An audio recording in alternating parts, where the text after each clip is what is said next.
श्रीगणेशाय नमः। श्रीसरस्वत्यै नमः।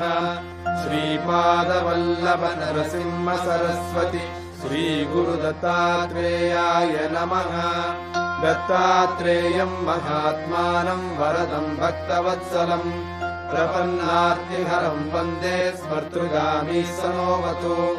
दीनबन्धुं कृपासिन्धुं सर्वकारणकारणं सर्वरक्षाकरं वन्दे स्मर्तृगामी सनोवतु।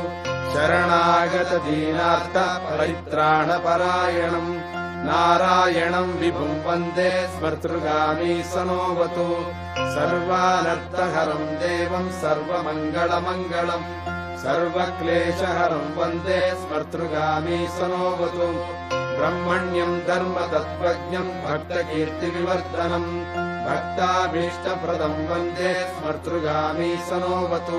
शोषणं पापपङ्कस्य दीपनं ज्ञानतेजसः तापप्रशमनं वन्दे स्मर्तृगामी सनोवतु। सर्वरोगप्रशमनं सर्वपीडानिवारणं विपदुद्धरणं वन्दे स्मर्तृगामी सनोवतु। जन्म संसारबन्धघ्नं स्वरूपानन्ददायकं निःश्रेयसपदं वन्दे स्मर्तृगामी सनोवतु।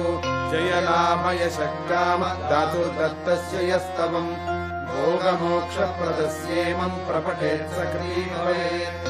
श्रीगणेशाय नमः। श्रीसरस्वत्यै नमः। श्रीपादवल्लभ नरसिंह सरस्वती श्रीगुरुदत्तात्रेयाय नमः।